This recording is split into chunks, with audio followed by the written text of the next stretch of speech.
De acuerdo. Comenzamos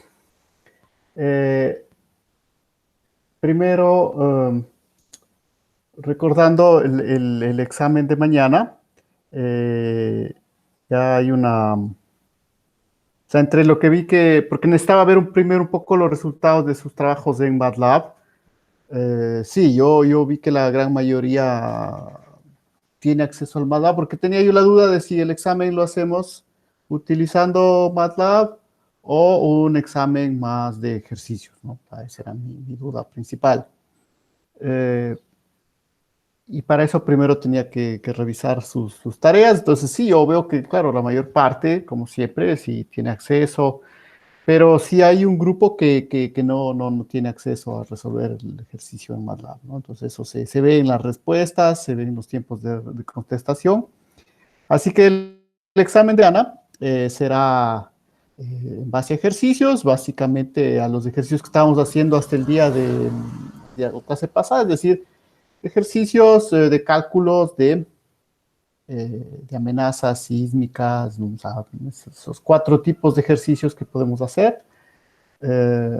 No, como digo, no he querido ir más allá lo que sería la aceleración del suelo, porque tampoco tenemos tiempo, ¿no? O sea, saben que hoy tenemos que pasar ya a otro tema, que sería ya la amenaza volcánica, ¿no? Eh, pero le insisto una vez más, ¿no? Si es que al momento necesitan seguir en este tema, el siguiente punto son las ecuaciones ya de la aceleración del suelo, ¿no? Hemos hablado un poco de eso. Entonces, eso, lo único que cambiaría entonces para el examen, eso sí vale insistir, es que tendría un tiempo menor, porque, bueno, hasta ahora básicamente he estado dando más de 24 horas para que se resuelva. Tampoco podemos restringir mucho más el tiempo, ¿sí? Hay que dejar un periodo ahí más o menos largo, pero obviamente sí será un periodo de tiempo menor, ¿no? Para forzar justamente el examen, pero de todas maneras ya les digo sobre lo que será. Pues, repasen bien esos 4 ejercicios que hicimos entre la clase anterior, las 3 que hicimos, porque sobre eso pues haremos el pequeño examen, un pequeño examen. Será 1 o 2 ejercicios que yo les suba ahí, y obviamente ustedes tendrán que resolverlos, y pues dejaremos un tiempo, como digo, no, lo ideal sería ponernos de acuerdo en una hora exacta, pero pues eso tampoco es posible, dado también que estamos en un grupo grande, ¿no? Estamos en un grupo grande. Si fuésemos poquito menos, tal vez pudiésemos ponernos de acuerdo en una hora específica, pero pues nada, seguramente podremos hacerlo, o sea, subir yo el examen mañana a partir de las 10 de la mañana, ¿no? 9 o 10 de la mañana, eh, les digo en ese horario, porque igual estamos todavía nosotros con algunas cuestiones administrativas. De hecho, ahorita estoy faltando a una reunión más o menos importante, pero bueno, tampoco se puede estar en todos, ¿no? O sea, ya estoy en la mañana y así, ¿no? O también hay que hacer las clases, porque si el problema es que si perdemos clases con este sistema, pues difícilmente se pueden recuperar, ¿no? Así que, pues, la otra reunión que está ahorita también es muy importante, pero bueno, ya no se puede asistir. Eh, Hay otros compañeros que están asistiendo, entonces, pero eso les digo, por eso no les puedo decir exactamente mañana, porque hay algunas cuestiones que todavía hay que ir corrigiendo en lo que respecta sobre todo al distributivo, ¿no? Es decir, a la distribución de los profesores en las materias del siguiente semestre. Pero entre las 9 y 10 de la mañana, entonces yo les subiré el examen, eh, y tendremos, como les decía, un poco menos de tiempo, es decir, yo creo que será prudencial hasta antes de las 0 horas, ¿no? Para que haya, o sea, yo sé que los que están disponibles su tiempo, pueden acceder rápidamente al examen, lo van a resolver. Perfecto, pero como les digo, también tenemos en cuenta que hay algunos compañeros que están haciendo actividades laborables, ¿no? Y que pues ellos solo se conectan, sí, a partir de las 5 o 6 de la tarde, ¿no? Pero considero que los que se conecten a las 5 o 6 de la tarde tienen desde las 6 de la tarde hasta las 0 horas, pues un tiempo importante todavía para hacer, o sea, casi 4 horas, 6 horas, ¿no? O sea, entre las 6 de la tarde y las 12 de la noche, pues hay casi 6 horas para hacer el ejercicio, ¿no? Entonces, como les digo, hay que hacerlo más, yo hubiese preferido hacerlo en un espacio de tiempo mucho más pequeño para garantizar la individualidad, pero bueno, hay que acomodarse a lo que tenemos, así que esa es la indicación.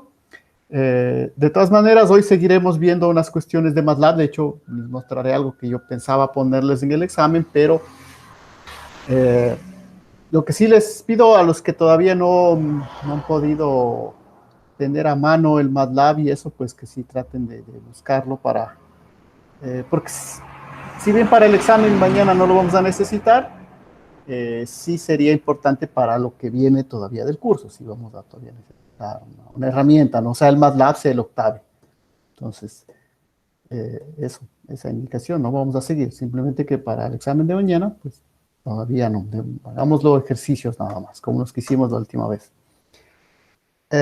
Bueno, dicho esto, igual como siempre vamos cambiando un poco unas clases que hemos visto más ecuaciones, matemáticas.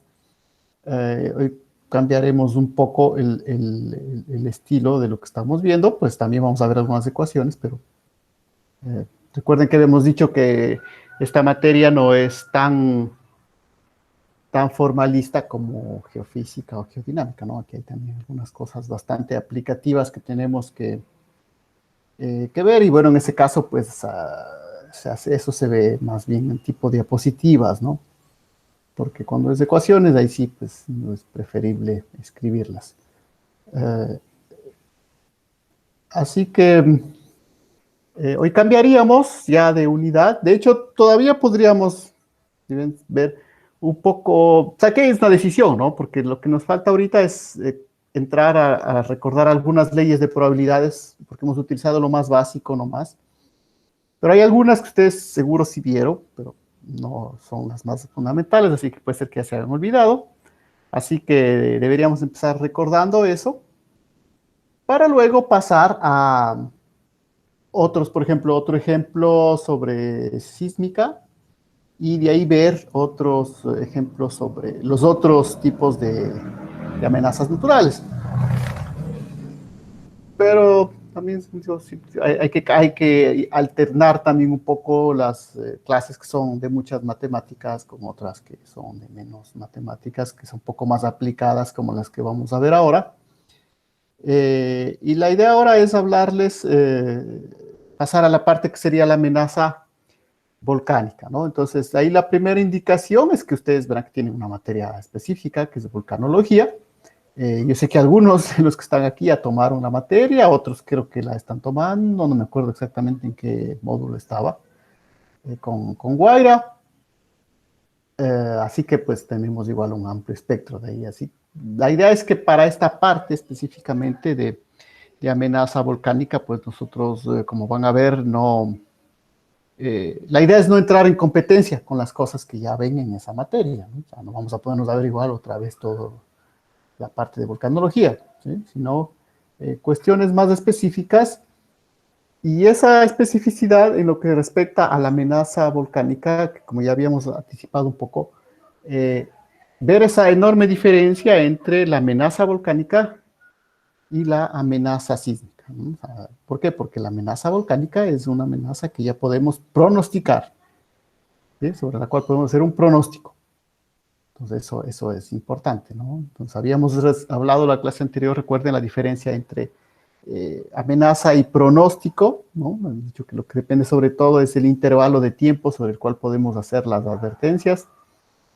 Y la idea en esta clase es entender cómo a nivel de volcanes nosotros podemos hacer ese pronóstico, ¿no es cierto? Eh, Ahora aquí, como siempre, pues hay a veces todavía criterios, si no, pues, no se puede predecir las erupciones, eso es todavía demasiado anticipado. Bueno, la idea justamente que cuando hacemos un curso es tratar de ver y ponernos al día de las cuestiones que están más, ya más investigadas, y pues van a ver que esta cuestión del pronóstico de erupciones eh, básicamente comenzó con una erupción famosa, que es la erupción del volcán Santa Elena, en la cordillera de las Cascadas en Estados Unidos. Es una erupción que tuvo que fue en los años 80. ¿Y por qué fue importante? Porque para esos años, justo en los años 80, hubo una explosión de la electrónica, ¿no? O sea, hasta los años 70,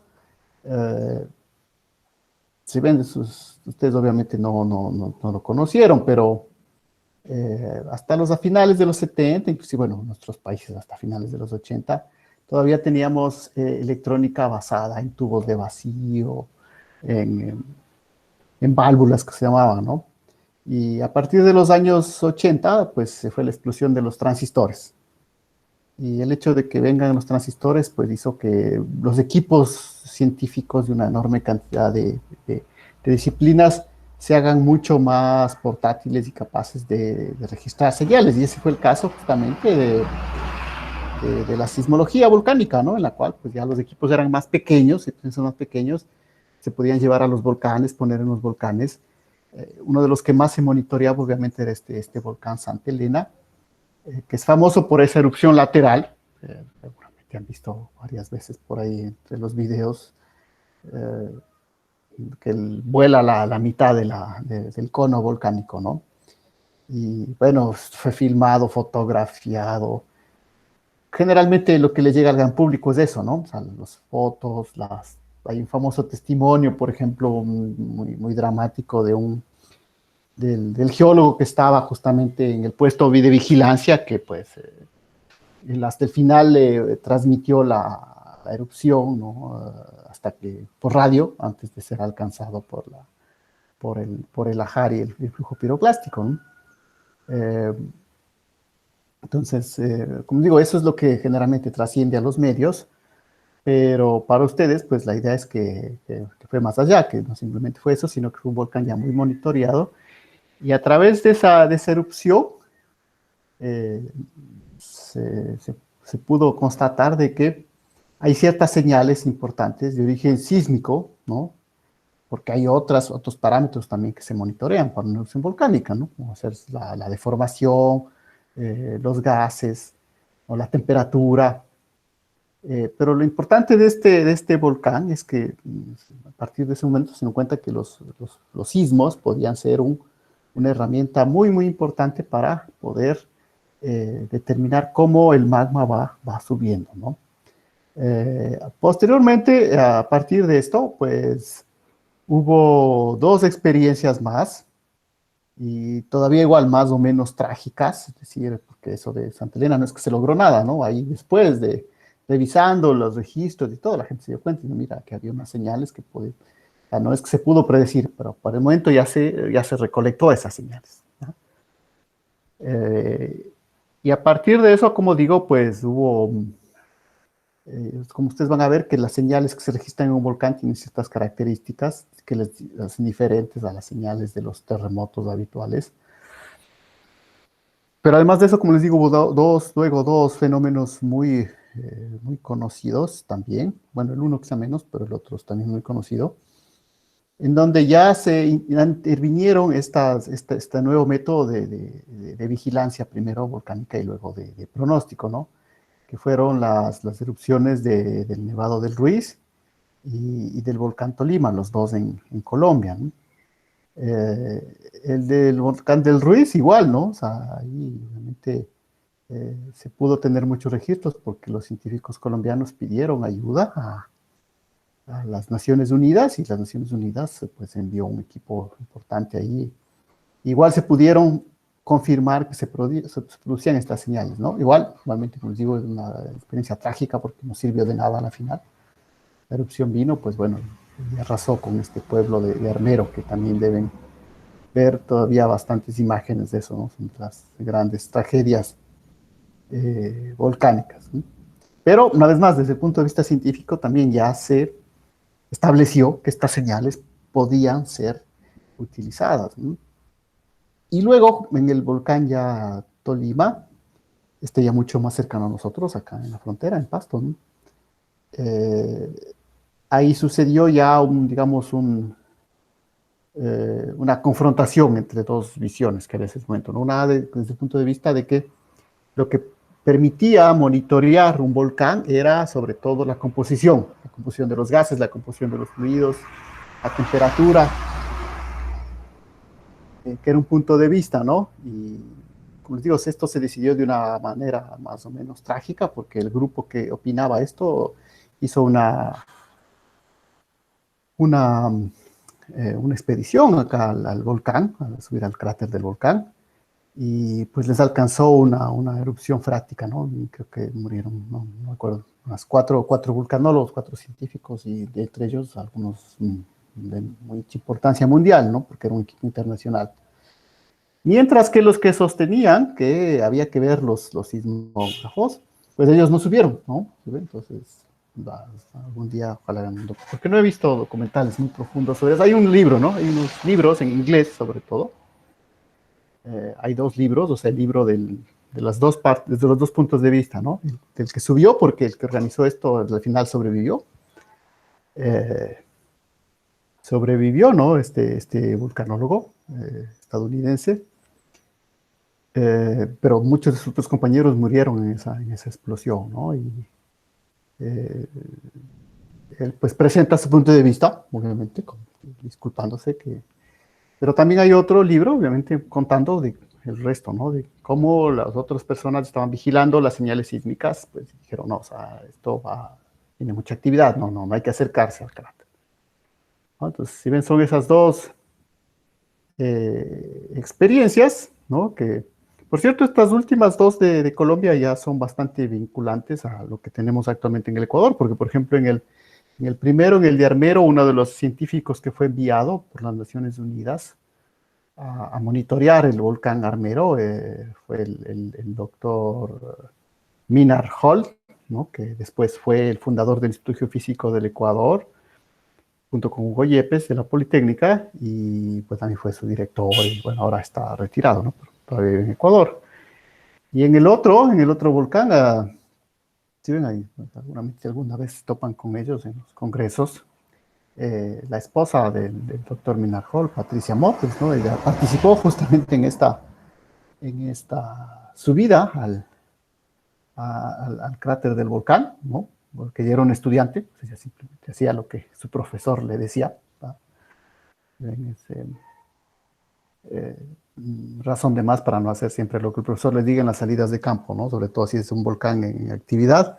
Bueno, Patricia Motes, que ahora es profesora de la Politécnica, investigadora del geofísico, fue la que salvó a su profesor, ¿no? Al vulcanólogo, al jefe que les había llevado hasta allá, junto con otra estudiante, que era estudiante en ese entonces, que es la actual directora del Servicio Sismológico Colombiano.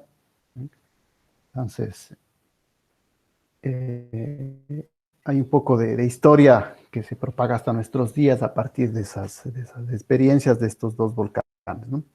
Pero más que eso, les digo, la idea es que detrás de eso pues pueden ver los papers, las investigaciones de cómo esas señales sísmicas fueron cada vez siendo más estudiadas y como digo, hasta esto todavía tragedias, ¿no? Bueno, ¿para qué me servía eso? Sí. Bueno, ya la confirmación definitiva de esto fue en el volcán Pinatubo en las Filipinas, en la cual ya los equipos, sobre todo estadounidenses, ya reunieron todas estas evidencias y eso les ayudó a predecir, justamente a pronosticar la erupción del volcán Pinatubo, que para ellos era de mucha importancia porque ahí había una base importante de estadounidenses de avance de aviones estadounidenses, ¿no? Y pues bueno, también ahí pueden ver imágenes de las evacuaciones de miles, de cientos de miles de personas que se evacuaron ahí y que se las salvó. Entonces ahí hay una experiencia positiva, ¿no? En base justamente al estudio de estas señales que vamos a ver el día de hoy, ¿no?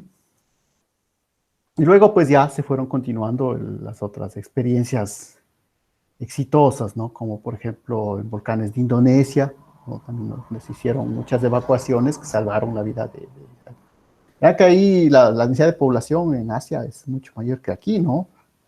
Ven aquí, pues creo que la mayor parte ha ido al Sumaco, pues si ven que en un rato el Sumaco entra en actividad, bueno, hay que evacuar a unas cuantas personas, pero allá en Asia la densidad de población, de evacuaciones es enorme, ¿no? Entonces, eh, digo, es un poco el transcurrir de este proceso de la sismología volcánica. Obviamente, como todo pronóstico, y eso hay que estar claro, como todo pronóstico no tiene una precisión del 100%, no es un sistema determinista. ¿Sí? Es decir, que veo esto, sucede esto. O sea, no son los choques elásticos de la física 1, ¿verdad? Esa es la idea. Porque a veces la gente quiere que, que le digan eso, ¿no?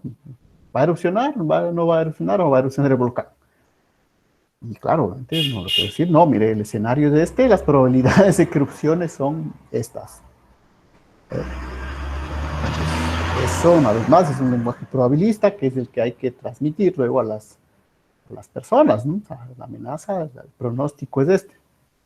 Así que para ver un poco esas señales sísmicas, igual hay muchos materiales que se pueden utilizar para eso. De todas maneras, otra vez aprovechar para mostrarles estos, eh, que seguramente en algunas otras materias ya hemos visto, estos recursos educativos del IRIS, ¿no? Que están generalmente en videos. Bueno, el único problema es que el video está en inglés y no tiene subtítulos, pero creo que igual puede ser un buen ejercicio. Igual no son videos largos, ¿no? Realmente vamos a comenzar por ahí, ya vamos a mostrarles de otra manera, pero parece que este video es bastante, o sea, no es un video divulgativo, no es un video como es un video hecho para la enseñanza, ¿no?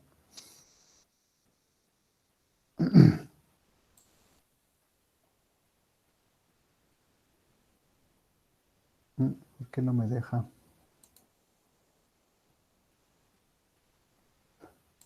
Bueno, la pantalla completa, ya más fácil. Sí, porque no me deja solo una. Bueno, entonces creo que están viendo la pantalla, ¿no? ¿Verdad? Confirmarme si están viendo. Para pasar a ver, como les decía, este video, ¿no? Que es producido por esta institución, ¿no? Y el Geological Survey de los Estados Unidos.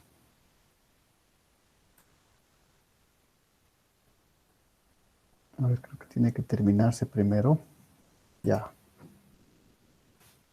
Earthquakes near and beneath volcanoes alert scientists that magma and volcanic gases may be on the move. This animation represents generalized patterns of seismic and geologic activity at some, but not all, long dormant strata.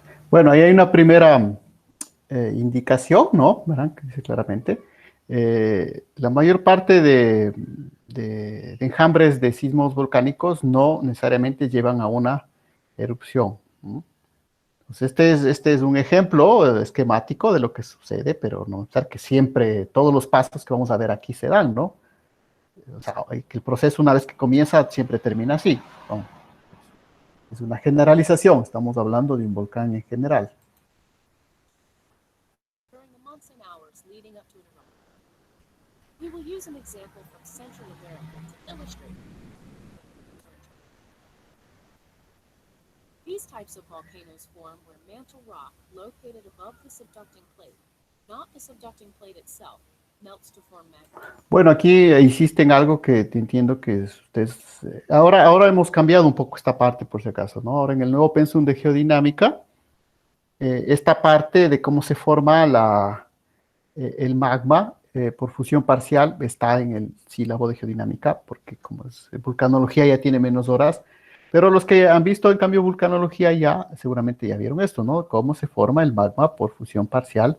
Entonces, como señala aquí, por si acaso hay que insistir que no es la placa tectónica la que funde, ¿no? Sino que por ciertas condiciones de cambio de presión hace que se produzca a cierta profundidad una fusión parcial del manto, ¿no? Son las rocas del manto las que funden, las que van a formar el magma que va a empezar a subir. Melting of the mantle facilitated by water from the earth. Let's zoom in closer to show how moving magma and volcanic gas and fluid trigger earthquakes. They force their way up through the crust into shallow underground fractures. Bueno, ahí está una esquema general de cómo idealizamos los volcanes. Por si acaso, justamente sobre este tema, ya hemos hecho unos 2 trabajos aquí en ICAM. Uno lo hizo Christopher Paredes, en donde precisamente podíamos ver a nivel de chalupas esta cámara magmática superior, ¿no? La Upper Crustal Magma Chamber, ¿no? Verán a la profundidad en la que están, ¿no? 10 kilómetros desde la cima. Obviamente demostramos, o sea, en la tesis de Christopher y en un artículo que ya salió inclusive, que en el caso del Chalupas esto ya está solidificado. ¿De acuerdo? Esto está solidificado y que seguramente estas cámaras que están más profundas ya no comunican con la cámara del Chalupa, sino que se ve que comunican con las cámaras superficiales del Cotopaxi que está al lado, ¿no? Entonces, eso es lo importante. Esta estructura. Y en cambio, igual otra tesis que ya ha sido presentada, que es la de Anderson Guamán, respecto al Sumaco. Entonces, si ven, lo que podemos ver en la tesis de Anderson Sumaco, de Anderson Guamán, perdón, en el volcán Sumaco, es esta cámara, ¿sí ven? La cámara magmática principal o cámara magmática inferior, ¿no? A 30 kilómetros, en el límite entre el manto y la corteza, lo menos, se forma una gran cámara magmática. Esta podemos verla a nivel del Sumaco. ¿Por qué? Porque estas de acá, estas aparecen solamente ya cuando la erupción va a estar cercana, ¿no? ¿Sí? Entonces, esto en el Sumaco no vemos esta de acá, pero en cambio vemos esta de acá. Y lo que vemos es que es una cámara muy importante que seguramente alimenta no solo al Sumaco, sino alimentó actividades anteriores de otros conos como el Pan de Azúcar o el Llanaurco, ¿no? Entonces, un poco son los resultados de la tesis de Anderson. Entonces, eso hay que comprender, pues, esta división, porque a partir de aquí, pues vamos a ver que nos van a ir presentando estos cuatro tipos, ¿sí ven? Aquí tenemos 4 tipos de sismicidad que debemos ¿sí ven? Entender. Ese es el objetivo de esta clase, ¿no? Como les digo, a veces son clases más de conceptos. Ahora, obviamente, como les digo, aquí todo está en inglés, pero ya vamos a volver también a otra presentación en español. De todas maneras, me parece que esta presentación es muy ilustrativa, que vale la pena. Ustedes ven que hay muchas otras partes del volcán, como esta zona hidrotermal, ¿no? Esta zona distal donde están ya las fracturas. Pero la estructura general es la que hay que tener en cuenta y ver, que por eso les han puesto aquí, ¿no? En función de la profundidad de las cámaras, las diversas señales que pueden registrarse. Entonces, las señales son estas: híbridas, baja frecuencia, low frequency, baja frecuencia, alta frecuencia, o volcanotectónicos también que se llaman, ¿no? Volcanotectónicos, verán que se llaman LF por low frequency, BT por volcanotectónicos. Y también hay otros que son los de baja frecuencia, pero profundos, ¿no? Que se van a decir acá, como vamos a ver.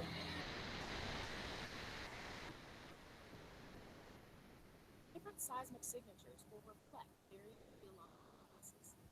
Sample seismograms include deep, low-frequency earthquakes and/or tremor that occur as magma that formed in the lower crust rises. Entonces, eran aquí estos profundos, son los que generalmente son los primeros que pueden dar la alerta, ¿no? Porque una vez que comienza este proceso, aquí es muy diferente, ¿no? Puede empezar esto y demorarse meses, como salir en días, ¿no? En horas.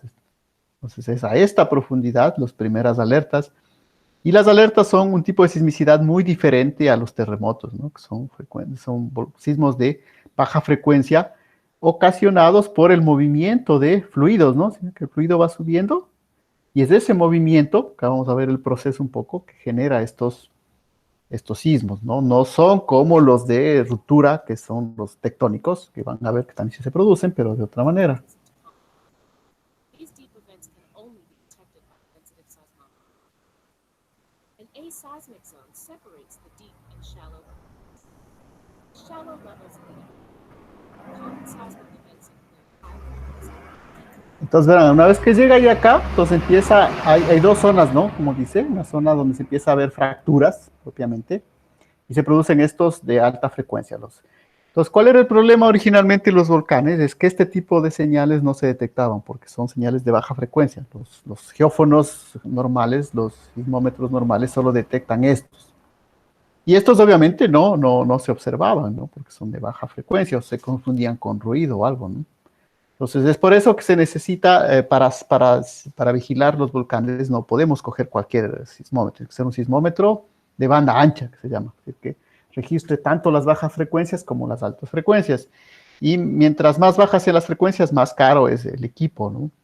Entonces, generalmente cuando se hace un observatorio se compra sismómetros de alta frecuencia, que son más baratos, pero ya cuando se quiere vigilar volcanes, pues es preferible tener estos. Ahora, ya con el avance, pues básicamente todos los sismómetros caros tienen una banda ancha, ¿no? Registran todo, ¿no?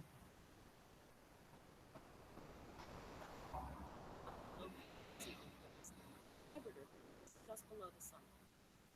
Before we focus on the shallower processes, we notice Bueno, aquí verán que otra vez habla de este otro tipo de eventos de baja frecuencia, pero si ven la diferencia, ¿no? Acá hay unos la frecuencia es mucho más baja que los de acá. Entonces, todos estos van produciéndose. Y luego aparecen estos que son los híbridos, ¿no? Que se llama híbrido ¿por qué? Porque es una mezcla entre un baja frecuencia y un volcán tectónico, ¿no? Entonces, básicamente los cuatro tipos. Aquí falta uno que es el tremor, que igual ya lo va a mencionar aquí.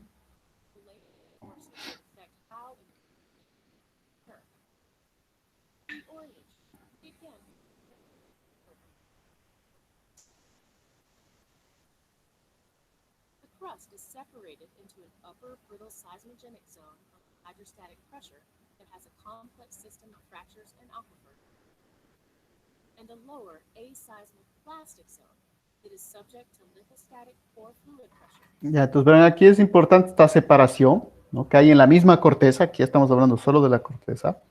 Entonces hay una zona frágil, dúctil, ¿no? En donde la corteza se rompe mucho, y esta otra zona plástica, donde no va a haber muchas fracturas de la corteza. Entonces, igual, recuerden este concepto de la presión de poros, ¿se acuerdan? De geodinámica, que decíamos que está relacionado con los terremotos. Bueno, aquí vemos que hay dos tipos de presión de poros, ¿no? La presión hidrostática y una presión donde hay más cantidad de agua, y una presión litostática en los poros, ¿no? Una presión de poros litostática. Aquí está un poco más o menos mostrándoles los valores, ¿no? 3.000 kilogramos por metro cuadrado, 7.000 kilogramos por metro cuadrado.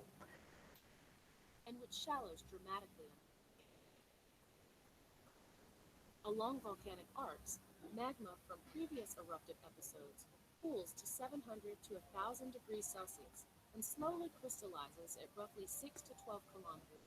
Bueno, aquí les está poniendo primero el escenario de que esto ya ha subido, se ha quedado ahí y empieza a enfriarse. ¿Sí? Que son los procesos, ¿no? Porque puede subir un poco de magma, quedarse aquí estancado y empezar luego a enfriarse, ¿no? Heat from this magma conducts through the surrounding rock, enlarging the plastic zone.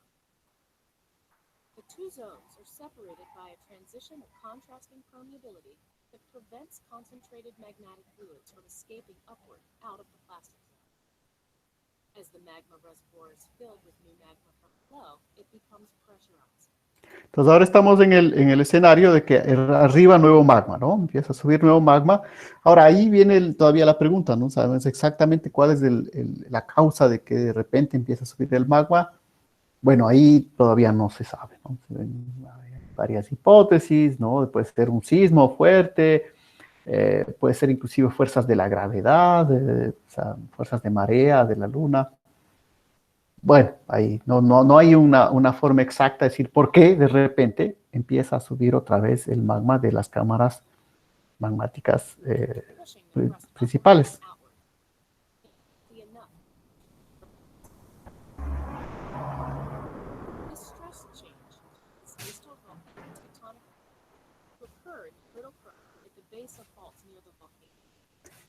Entonces ahora sí empezamos a registrar el ciclo ya propiamente que llevaría a una erupción, ¿no? Entonces primero, unos primeros volcanotectónicos, dado que esto empieza a presionar y empieza a romperse esta zona de acá.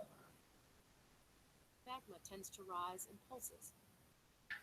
As subsequent intrusions occur, the overlying rock is pushed upward. The increased hydrostatic pressure is transferred long distances and causes earthquakes on distal tectonic faults. A large enough intrusion will cause the transition zone to rupture, expelling stored magmatic fluids. Because pressure above the transition is 2.5 times lower than the sudden rupture causes depressurization of deep fluids and results in boiling and generation of low-density magmatic vapor. This process creates low-frequency earthquakes. Entonces, ven que aquí hay otra característica de estos sismos de baja frecuencia. Los de abajo eran generados solo por el magma, ¿no? Pero acá, en cambio, vemos que hay un contacto entre el magma y el agua, ¿no? Y esta agua, como dice el video, empieza a hervir, ¿no? Empieza realmente a entrar en una ebullición y empieza a moverse por acá, ¿no? En forma de vapor de agua o una mezcla de vapor de agua, de lodo, por ejemplo. Y empieza a moverse y ese movimiento genera estos de baja frecuencia, ¿no? And vapor, mostly steam, may cool as it rises and may not be seen at the surface. After the rupture, mineral precipitation reactions may quickly reseal the transition zone. During a pause between intrusion pulses, the vapor zone can migrate higher into the uppermost part of the volcano. The next intrusion will again be preceded by VT earthquakes and easily ruptures the newly resealed ductile brittle transitions, causing low-frequency earthquakes within the vapor zone beneath the summit. Entonces, aquí la idea es que es muy importante ir viendo cómo localizar estos sismos, ¿no? Porque vamos viendo cómo, verán la distancia, ¿no? 3, 6 kilómetros, entonces la idea es irlos localizando poco a poco y ver cómo van acercándose cada vez más hacia la zona del cráter, ¿no? Entonces, esto es lo que nos va a permitir saber que la erupción sigue en progreso, ¿no? Entonces, por eso que es la localización de los sismos es un tema muy importante, ¿no? En este caso sí nos permite ver cómo empiezan por aquí y luego van subiendo y acercándose, ¿no? Entre una mezcla de volcanos tectónicos y de baja frecuencia. Ya, por ejemplo, miren, hasta aquí sería el proceso que se observó en el Cotopaxi en el 2015, porque van a ver que no siempre se observa todo el resto. Pero esto ya se podría hacer una erupción, ¿no? Como el caso del Cotopaxi de 2015, que es así, creo que es de tener más o menos presente, que se observó hasta una erupción freática, ¿no? Mira, el vapor acá, pero dependiendo de la cantidad de magma que se ha inyectado por acá, aunque de los estudios del Cotopaxi se nota que generalmente esto de acá no se inyectó magma, sino fue solo gas, un primer gas que subió, ¿no? Llegó hasta ahí. Pero puede continuar, ¿no? El magma puede seguir subiendo.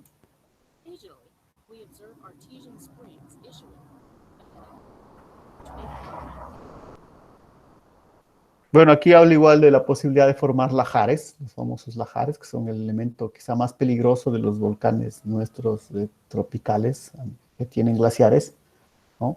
Que son los eventos más destructivos, ya que los flujos de lava aquí son, la lava es muy densa, ¿no? Pero en cambio estos lajares sí son los peligrosos, ¿no? Además de los flujos piroclásticos también, ¿no?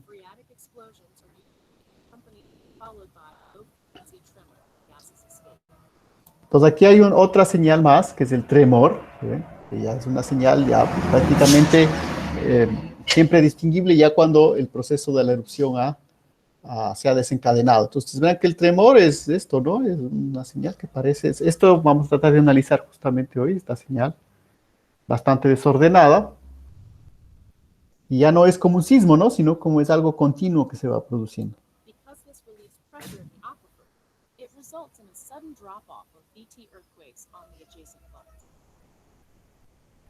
After phreatic explosions have bored a pathway nearly to the surface, magma moves further upward to a depth of 1 to 2 kilometers. Hybrid earthquakes begin. Entonces, aquí empieza ya a subir ya no solo el vapor, sino ya el magma propiamente. Entonces, ya la primera parte pudo haber generado ya ciertos fenómenos destructivos como lajares, pero ya el magma empieza a subir verdaderamente, si ya viene la erupción propiamente dicha. Y se observa esta secuencia, ¿no? De híbridos.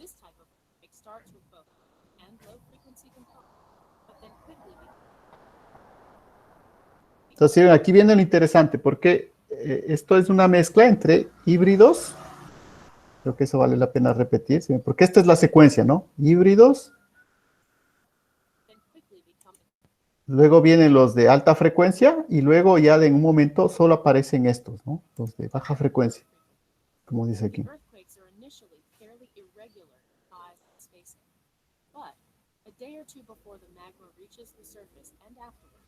hybrid earthquakes may become identical in size, shape, and spacing, although they still occur at the same depth. Entonces aquí inclusive ya puede haber este tipo de tremor que le llaman el drum beat, ¿no? Es decir, el golpeo de un tambor, como un tambor, que ya los eventos son tan regulares, ¿no?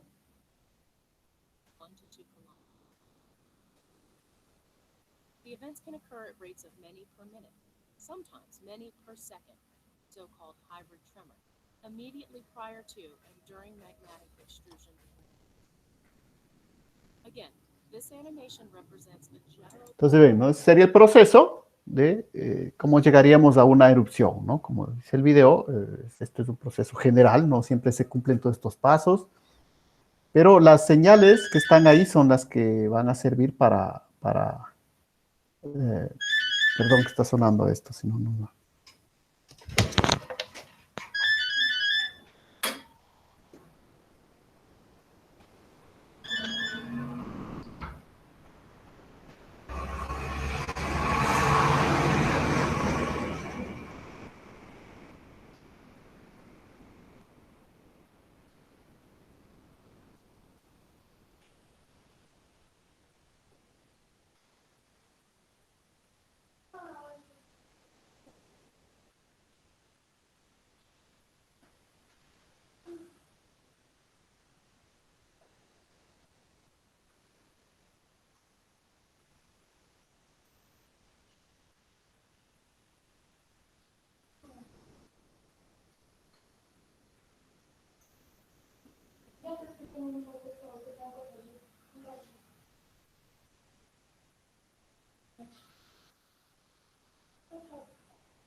Bueno, mil disculpas. Entonces, seismic and geologic activity leading to an eruption of some long dormant stratovolcano.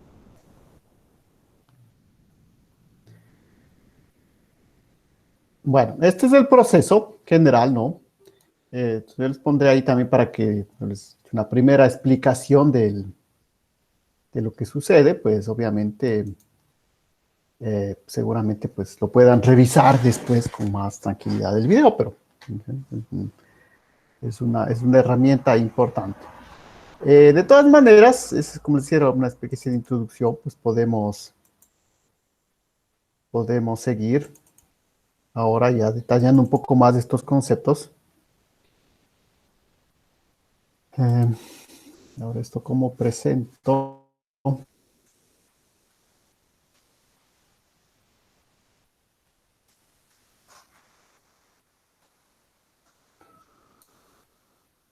Y otra open.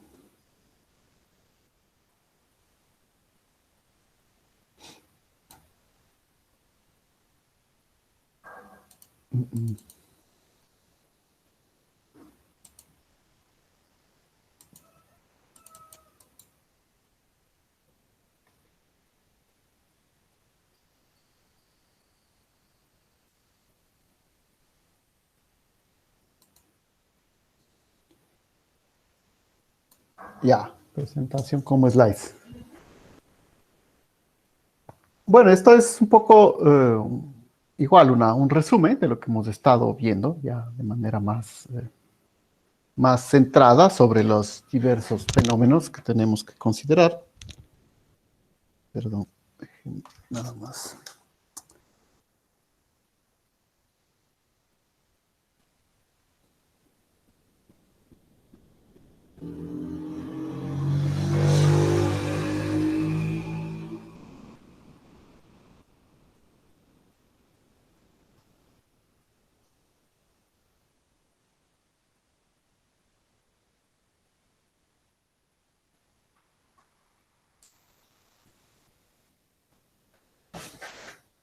Bueno, en este caso les pongo ahí el volcán Cotopaxi porque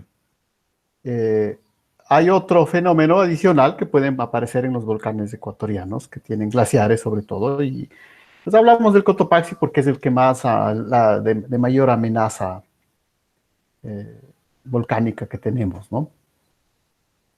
Bueno, repetir un poco la idea de cómo es el sistema, ¿no?, de adquisición, de manera muy esquemática, muy básica. Tenemos un sismómetro, una estación.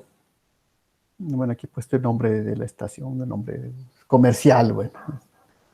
Básicamente la estación tiene un disco y un GPS, ¿no? Esos son elementos importantísimos. El GPS es fundamental, sobre todo para mantener el tiempo, ¿no? Y bueno, luego pues ya un computador que puede almacenar la información o permitir sacar nada más información.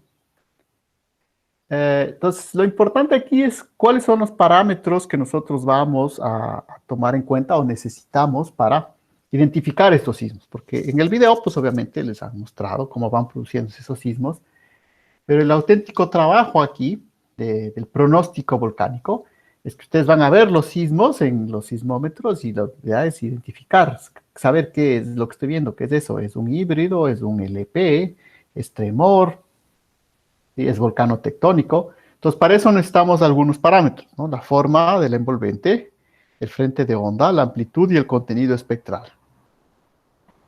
La forma del envolvente, el frente de onda y la amplitud, estos tres primeros, pues los conseguimos simplemente observando el sismograma, ¿no? O sea, tenemos que dibujar el sismograma.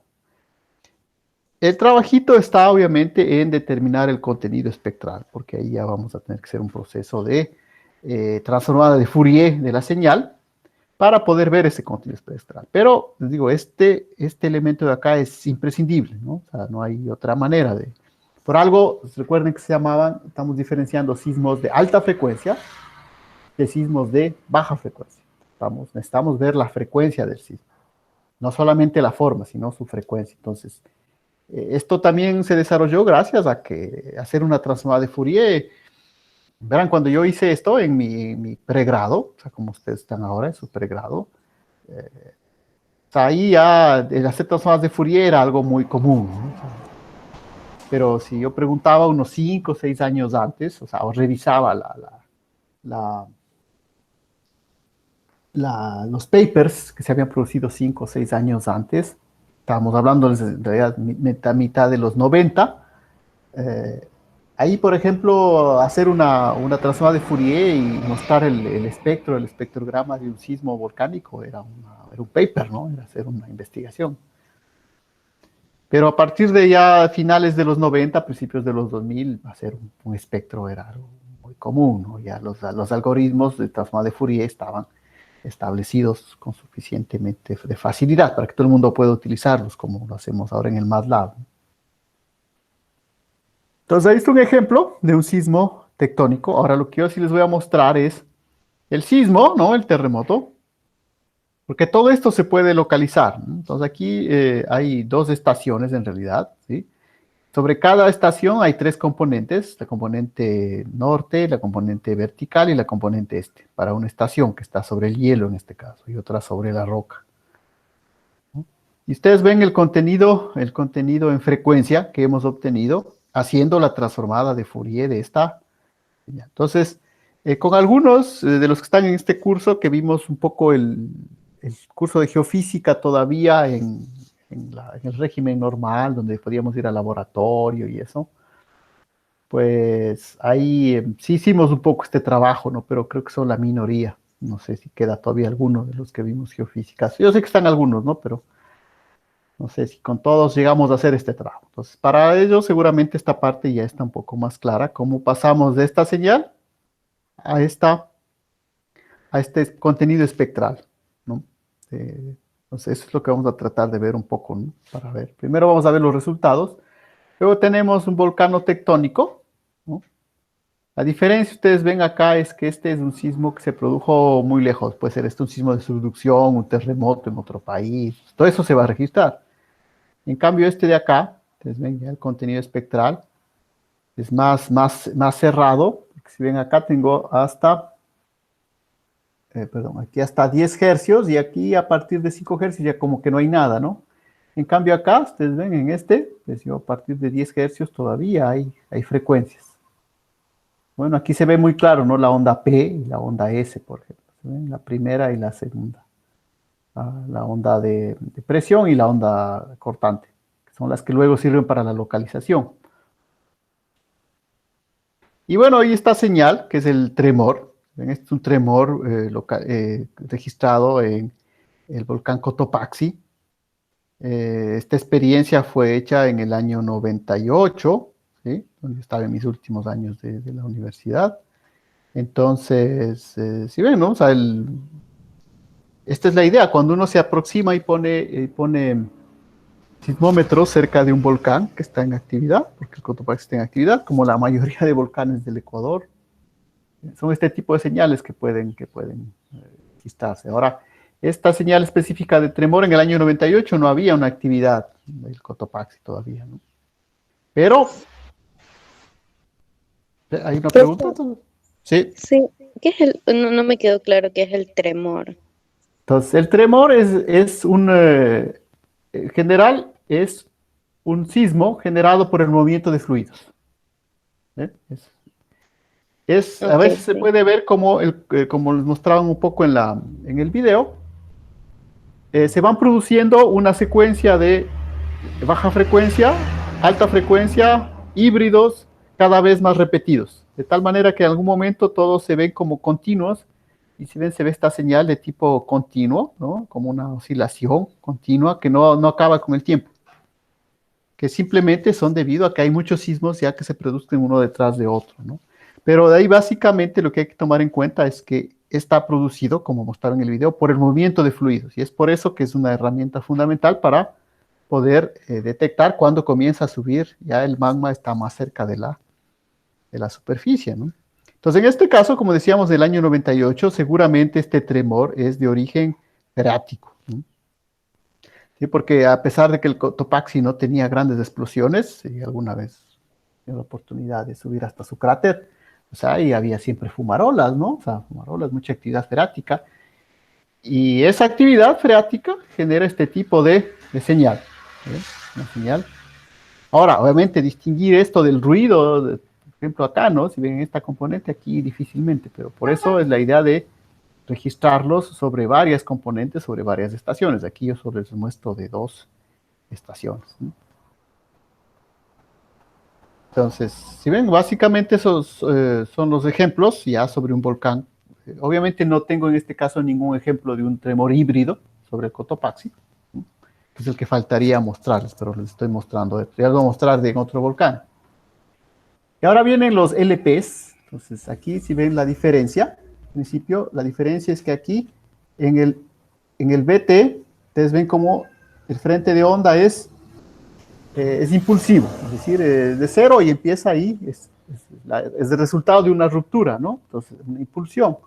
En cambio, en el de largo periodo, ustedes ven que empieza y es un fuente de onda emergente, es decir, comienza despacio a crecer. De todas maneras, esta es la principal manera de diferenciarlos, ¿no? Ustedes ven este contenido frecuencial de un LP, de apenas hasta toda esta zona de acá, hasta 10 hercios, es baja frecuencia o largo periodo. Estos son nombres, igual que con muchas otras cuestiones, siempre a veces se utilizan las dos acepciones, es decir, baja frecuencia, ¿no? Low frequency, LF, o largo periodo en español, o long period también, ¿no? En inglés. Entonces, eso tendrán cuidado, ¿no? Baja frecuencia, largo periodo es lo mismo, ¿eh? Es el inverso, el periodo es el inverso de la frecuencia. Si el uno es alto, el otro es bajo. ¿De acuerdo? Debería, como siempre, llamarse de una sola manera, pero bueno, siempre se utilizan las dos acepciones. Entonces, esta es la sismicidad, sobre todo, como recuerden. El tremor y el largo periodo son los que a la larga me van a indicar movimiento de fluidos y por lo tanto me van a servir para pronosticar la erupción. ¿Sí? Ahora, verán que tampoco utilizamos la palabra predecir, ¿no? Porque predecir es algo muy, muy preciso, ¿no? No, va a ser siempre un pronóstico, es decir, un estudio de un escenario probabilístico, ¿no? Aunque ahora no vamos a entrar vamos a dejar un rato ahí el lenguaje probabilista, volveremos después, ¿no? concentrar un poco en estos sismos. Aquí inclusive tenemos otro tipo de señal, ¿sí? Que es también de baja frecuencia. ¿Sí? Es otro tipo de señal con su correspondiente espectro. Entonces, ustedes ven aquí, el espectro solo llega hasta los 5 hercios, ¿no? Esto obviamente es lo que vamos a tratar de analizar. Y bueno, como digo, estamos hablando del Cotopaxi. En el Cotopaxi también hay otro tipo de señales que seguramente también se producen en el Antisana, por ejemplo, que son los sismos generados por el glaciar, ¿no? Que el glaciar se rompe.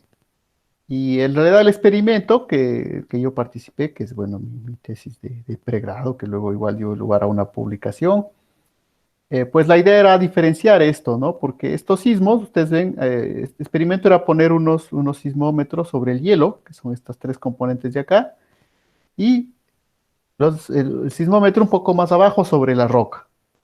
Ustedes ven cómo cambia mucho el sismo de hielo, ¿no? Sí, el sismo generado por la ruptura del hielo aquí se ve como una forma impulsiva, pero luego por la atenuación en la roca se ve como un bajo periodo, como un sismo de baja frecuencia. Entonces, lo que sucede en el Cotopaxi es que la red del geofísico detectaba muchísimos de estos. ¿Sí? Entonces, daba a entender de cómo que va a venir una erupción. O sea, ese era el problema, ¿no? ¿Por qué se detectaban muchos de estos? Entonces, el trabajo de mi tesis era precisamente mostrar que la mayoría, casi el 70% de estos LPs que se detectaban en el Cotopaxi, en realidad eran sismos que se rompía el glaciar, pero por la atenuación del suelo se veían como LPs. Por lo tanto, había que discriminar esos sismos para saber que esa no era una actividad de baja frecuencia, ¿no? Entonces, el resultado. Bueno, esto de las ondas, esto ya sabemos, la onda longitudinal, ¿no? Esta era una distribución de los eventos. Aquí igual este diagrama, no vamos a ver todo, ¿no? Esto es lo que sí necesitamos también. Como les decía al inicio, para los que se conectaron luego, la idea era que yo les iba a proponer como examen, en principio, que hagamos este tipo de figuras con los sismos, ¿no? Con algunas señales. Pero vamos más bien a esperar, porque yo ya me di cuenta que no todo el mundo tiene acceso a todos los recursos informáticos. Así que, por si acaso, para los que llegaron un poco más tarde, el examen de mañana lo vamos a hacer sobre los ejercicios que ya hicimos, ¿no? de sismos, ¿no? Pero la otra tarea sería utilizar las rutinas MATLAB para realizar no solamente el espectro, sino esta otra herramienta, el espectrograma, que es fundamental también para diferenciar los sismos, ¿no? O sea, el espectrograma es una forma de hacer un espectro, pero respecto al tiempo, ¿no? Entonces, ustedes ven acá, este es el eje del tiempo. Entonces, cómo va cambiando la frecuencia respecto al tiempo, pero también cómo va cambiando la frecuencia en magnitud. ¿Sí? Entonces, esta es una herramienta también fundamental en todo lo que es el proceso, sobre todo de sismología volcánica, ¿no? Bueno, esta era una comparación del sismo y como les digo, no vamos a insistir más sobre este escenario, ¿no? Porque, pues, bueno, no todos los volcanes tienen estos sismos de glaciar, pero también valía la pena agregar que eso, por ejemplo, en el video no les mostraban, ¿no? Entonces, por eso quería agregarles esto de que también en los volcanes con glaciares se registran estos sismos y por eso hay que tenerlos en cuenta cuando se los detecten, ¿no? Vamos a otro caso, en cambio, más que otro caso, son otros ejemplos, ¿no? En los cuales he tenido la oportunidad de participar. Este es el volcán Pichincha. Verán que a este sitio se puede llegar, no sé, suben por Yoa. Siempre me extraña que no haya mucha gente que suba para acá, porque el auto casi que llega hasta aquí. Ahora, obviamente, no van a ver esta actividad actualmente, ¿no? Esta actividad fumarólica era muy fuerte, era justo antes de las erupciones que produjo el volcán Huagua Pichincha, ¿no? Que eran las erupciones que fueron no solamente freáticas, sino también magmáticas, ¿no? Luego, pues, obviamente, se produjo un domo de magma, aquí esto no se ve, ¿no? Pero cuando nosotros subimos acá, pues, igual hablando de finales del año 99, mediados del año 99, pues esta era la actividad acá, ¿no? Entonces, igual aprovechar para para contarles, habíamos hablado un poco de estas situaciones trágicas que a veces se dan en los volcanes. Verán que hasta los años 90, muchas partes de las clases de la gente de geología de la Politécnica era bajar por acá, ¿no? Bajaban acá. Yo no participaba, ¿no? Yo no era estudiante de geología, ¿no? Pero muchos compañeros nos contaban, ¿no? Que bajaban acá al cráter. Yo había subido, obviamente, acá al cráter, pero nunca había bajado acá. Y ellos habían puesto inclusive acá unas estaciones, ¿no? Y aquí fallecieron tres jóvenes investigadores del Instituto Geofísico de la Politécnica, ¿no? Bien, fallecieron en el año 91, 90, 91, sí, porque era antes de que yo entré a la universidad que pasó eso. Entonces ellos descendieron acá y se produjo una erupción freática, como lo mismo que les contaba del volcán Tolima, ¿no? Bien, entonces, pero fue un periodo de 10 años, o sea, 10 años después no hubo actividad, luego volvió. Pero aquí fallecieron tres investigadores, ¿no? Tres científicos, tres estudiantes del Instituto Geofísico de la... Y ya eran investigadores, yo creo que ya eran graduados, algunos estaban haciendo la tesis, creo. Y fallecieron aquí, ¿sí ven? Entonces, es una cuestión de riesgo, ¿no? Igual luego, posteriormente, otro compañero del geofísico también falleció por acá, ¿sí? Simplemente cambiando unas baterías de una estación, porque todas estas señales que vemos, bueno, nosotros las vemos, pero alguien tiene que subir acá a poner las estaciones, ¿no? Entonces, hay otro compañero que a él sí yo lo conocí personalmente, ¿no? De hecho, cuando estábamos aquí, estábamos con él, que se llamaba Diego Viracucha. Él falleció posteriormente cambiando una batería de una estación por acá, ¿no? También vale la pena hablar de los riesgos que implica estas actividades, ¿no? Ya más riesgos a nivel de personal. Y bueno, ahí, pues, digamos, esas tragedias seguramente eran evitables desde nuestro punto de vista, ¿no? Pero bueno, actualmente, ¿qué podemos decir? ¿Sí? Pero son bastantes personas de estudio físico que han fallecido aquí en el Huaua Pichincha, ¿no? Entonces, esta actividad freática, bueno, acá tengo otro ejemplo. Este es en cambio en el Tungurahua, ¿no? Este es en el Tungurahua en el año 2000, será 2001, ¿sí? Que ya estaba en actividad después de las primeras erupciones. Entonces, este es un tamaño de las bombas volcánicas, ¿sí? ¿Sí? Para tener más o menos idea de la escala. Cuando veíamos las erupciones del Tungurahua, pues bueno, aquí estaba justo en el borde del cráter, ¿no? Borde del cráter, entonces es el tamaño de las bombas que salían. Y esta, en cambio, era para ver que el glaciar, ahí no sé si se alcanza a ver, pero esa más bien era para ver que el glaciar estaba aquí, ¿no? Porque el Tungurahua tiene un pequeño casquete glaciar que no se derritió en toda la erupción, simplemente se cubrió con ceniza y seguía por acá abajo, ¿no? Era para mostrar eso que fuimos a ver. Pero bueno, eso es un poco a nivel de las fotografías, pero bueno, a nivel ya de las señales, esto es la base, ¿no? El tremor volcánico. Entonces, estos ejemplos son del Pichincha, el Huaua Pichincha, antes de la erupción. Por eso nos interesaba ver antes de que se produzca la erupción, qué pasó. Entonces, ustedes pueden ver que estas señales de tremor tienen una componente espectral, una frecuencia muy, muy marcada aquí. Es como una vibración muy precisa. Y todavía más cuando vemos estos tipos de armónicos. ¿Sí ven? Aquí ya no solamente se ve la frecuencia fundamental, sino los armónicos, que es como un instrumento musical, ¿no? Entonces, ven. ¿Eso qué quiere decir? Que hay un proceso de resonancia ahí abajo. Algo está resonando. ¿Eh? Algo está entrando en resonancia. Es como un instrumento musical, ¿no? Para que suene eso, tiene que haber una cavidad que resuena, como la cavidad de la guitarra o de un instrumento de viento. Y eso se observa tanto en el espectro, ¿se ven? Estos picos, como en el espectrograma. Entonces, en el espectrograma se ve todavía mucho más claro, porque vemos que las frecuencias se mantienen y de repente cambian, ¿no? Inclusive se desdoblan.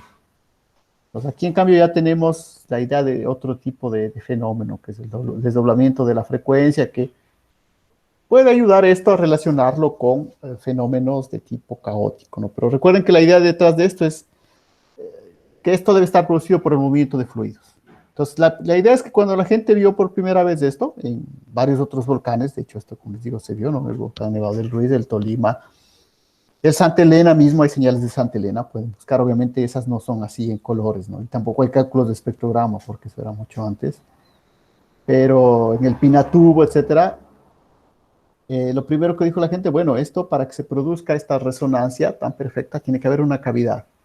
Pues la idea era probar varios tipos de cavidad. Pues, la más básica, pensar que es una esfera, pensar que es un cilindro.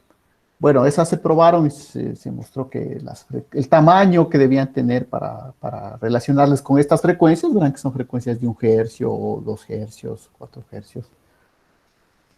El tamaño de los resonadores debía ser muy, muy grande, ¿no es cierto? Por eso se propusieron otros modelos. Entonces, esos otros modelos son basados en la turbulencia, ¿no? O sea, porque este mismo tipo de fenómeno de estos armónicos se puede detectar, por ejemplo, cuando ustedes tienen un obstáculo aquí y va pasando el fluido, se generan esta especie de torbellinos, y si ustedes ponen un detector aquí, esto va a aparecer como una serie de golpes de frecuencia, ¿no? Otro fenómeno, entonces esto es, digamos, lo que estamos seguros es que es el fluido el que se va a mover. ¿Estamos de acuerdo? Lo que estamos tratando de explicar es cuál de estos fenómenos. Pues uno sería este, ¿no? El obstáculo, esto va pasando por aquí y va generando estos torbellinos que luego golpean. Otro es algo que pueden generalmente cuando en las tuberías, sabes que se ve el agua, ahora cada vez hay menos porque hay unas válvulas que evitan que haga esto, porque si no, eso es lo que rompía las tuberías antes. Ven a veces cuando se ve el agua y empieza a sonar la tubería, ta, ta, ta, ta, ta, ¿se han escuchado? Bueno, es esto, ¿no? Se ven que hay estas bolsas de aire con fluido que empiezan a moverse, que generan ese golpeteo, ¿no? Ese sonido. Es otro fenómeno que puede estar asociado a la generación de un tremor. Obviamente esos son modelos, ¿no? Estamos pensando que esto sucede, pero dentro del volcán. Y otro modelo clásico, el modelo de la botella de soda, que es el más básico, que ustedes agitan esto, se generan burbujas, abren, y aquí sale una especie de pitido, ¿no? Y este pitido obviamente resuena en esta cavidad. Entonces, cada uno de estos modelos se probó para explicar esta cuestión del tremor y de los LPs. Y el problema fundamental aquí es la densidad del fluido, ¿no? O sea, si esto es vapor de agua, pues bueno, puede funcionar, pero la cuestión es que el tremor también se observa con magma, ¿no? Cuando el magma sube, o sea, también se observan los LPs y el tremor. Y ahí estos fenómenos es medio difícil que expliquen el problema, ¿no? Entonces, otro sería ¿ya? Una turbulencia, pero ya con un fluido mucho más viscoso, ¿no? Es un polímero en este caso. Probablemente no es en el caso del magma no es un polímero, pero es eso, ¿no? Es un fluido muy viscoso que también puede producir este tipo de, de, eh, de vibración, ¿no? Ustedes ven, esto de acá es un experimento hecho en laboratorio, ¿no? ¿Sí ven? Entonces, ven este tremor que se produce a una frecuencia fundamental, simulado con un polímero muy espeso, ¿no? Muy viscoso que va tratando de pasar por una pequeña abertura. Entonces, esta fue otra investigación también que yo hice después. Sobre la utilización de este tipo de modelos para explicar los tremores, ¿no? Entonces, ahora, tenemos ya exactamente el modelo del tremor. ¿Y por qué importa esto? Porque, bueno, en función de estas frecuencias que vemos aquí, también podemos saber de qué tipo de fluido se trata. Porque es importante, si detectamos un tremor en el volcán, saber si es un fluido solamente relacionado con vapor de agua o un fluido relacionado con lodo, puede ser una mezcla de agua porque agua pura tampoco puede ser, pero puede ser una mezcla de agua con material volcánico, un lodo, o puede ser ya directamente magma. Entonces, es por eso que estos modelos nos ayudan a identificar bien la frecuencia y en función de la frecuencia el tipo de fluido que está subiendo, para seguramente hacer otro tipo de predicción, ¿no? O de pronóstico. Entonces, bueno, este era el modelo que yo utilicé en mi investigación. Les presento de una vez eso, porque, bueno, no lo puedan ver. Entonces, la idea era utilizar este modelo, obviamente, tal como hablamos en el modelo de, del modelo de Gutenberg-Richter. O sea, aquí la idea en estas clases, cuando uno hace estas clases de pregrado y muestra esto, la idea no es detallar todo el paper, ¿no? Porque pues no hay más matemáticas, física, por aquí, por allá. ¿Sí ven? Por eso les digo, ¿no? Es un tipo de materia un poco diferente de las otras en las cuales deducíamos todo. Pero bueno, esto está ahí en uno de los papers, ¿no? ¿De dónde sale esta ecuación? Obviamente. Y cómo resolviendo esta ecuación, obviamente hay que resolverla numéricamente, obtenemos esto de acá, ¿no? Y obviamente si sacamos el espectro, vamos a ver que es una oscilación eh, uniforme, ¿no? Entonces, de una sola componente de frecuencia muy exacta. Entonces, verán que generalmente esto en la naturaleza implica, digo, de que hay algún fenómeno interesante, porque al principio cuando en los primeros espectrogramas, espectros de los volcanes se veía esto, la gente decía, no, eso seguramente es algo del instrumento o alguna cosa, no está bien en la transmisión, porque ¿cómo puede ser posible de que haya en un sistema tan desordenado como es un volcán en erupción? Porque un volcán en erupción es algo que está volando por aquí, por allá, rompiéndose. ¿Cómo es posible de que se detecten frecuencias tan precisas como algo que está resonando? ¿Sí? Y hay otros, por ejemplo, hay unos ejemplos que se llaman los tornillos, que de hecho se quedaron así, que se ven en inglés, ¿no? Los tornillos, porque se detectaron, son unos LPs muy, muy precisos de vibración, ¿no? De resonancia, que se detectaron primero en el Nevado del Ruiz, ¿no? Y detectaron, quedó con ese nombre, ¿no? Tornillos, porque se parece a un tornillo, ¿no? A la rosca de un tornillo. Entonces, por eso les digo, al principio que se detectaron ese tipo de señales en los volcanes, la primera reacción fue decir, no, seguramente eso pues es un problema del equipo, algo no funciona bien, no sé, la electrónica, pero pues luego se detectaron ya en varios volcanes, se dieron cuenta que no era problema del volcán, ¿no? Ni del suelo, ¿no? Era una señal propia que venía de ahí.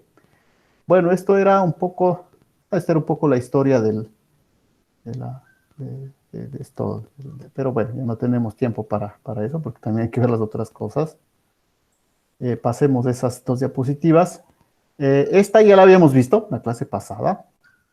Sí, esta. Entonces, esto, por ejemplo, eh, para centrarnos igual un poco en lo que sería ya la amenaza sísmica.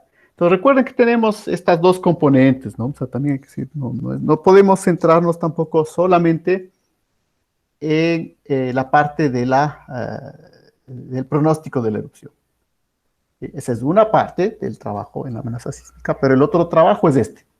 ¿Qué es esto? Pues bueno, este es el volcán de amenaza sísmica, de amenaza volcánica, elaborado por el Instituto Geofísico, ¿no? Para el volcán Cotopaxi, ¿no? Entonces ustedes como que ya conocen más o menos el, el proceso, ¿no? El Cotopaxi entra en erupción, esto va por el río Chalupas, ¿no?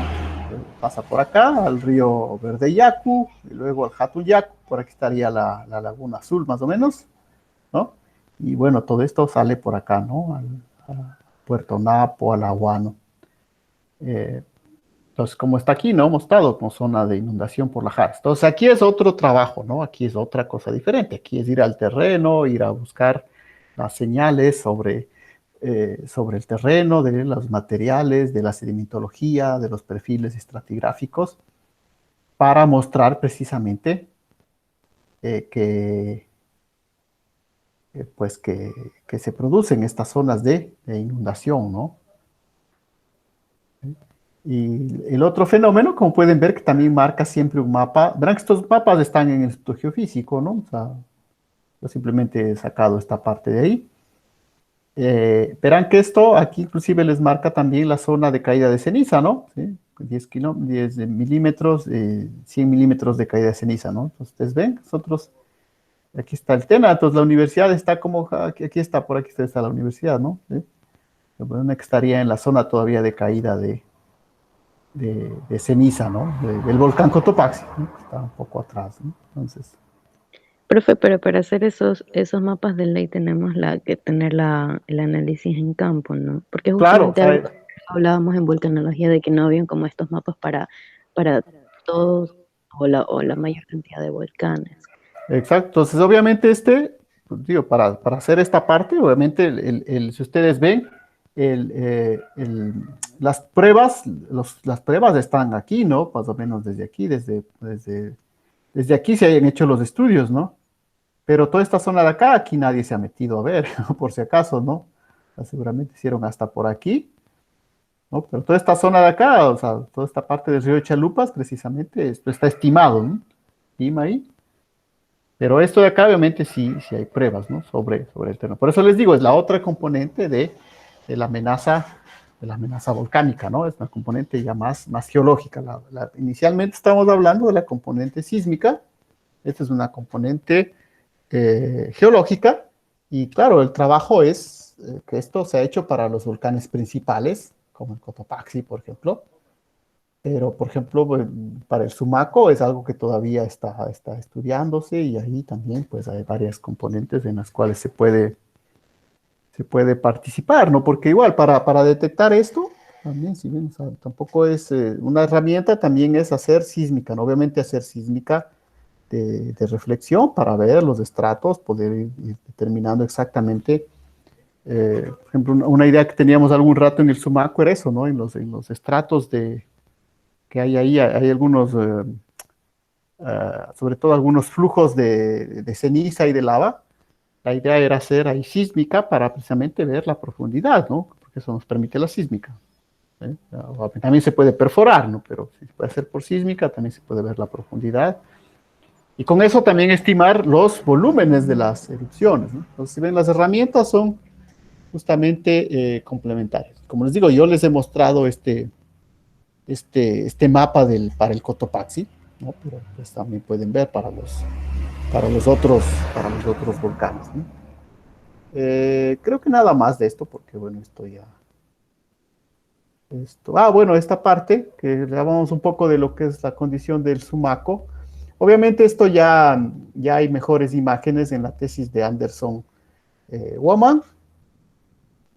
Entonces empezamos por ahí, ¿sí ven? Al menos desde nuestra parte de nuestro equipo, la idea era determinar estas cámaras, la cámara principal. Como les digo, estas son imágenes muy básicas todavía.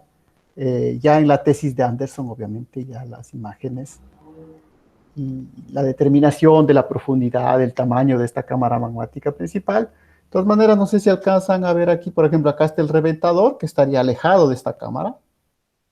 Y esta cámara más bien estaría asociada aquí al Pan de Azúcar y al Sumaco, ¿no? Bueno, acá no le he puesto al Yanaurco, pero estaría justamente por acá, los tres que están ahí asociados a esta cámara, ¿no?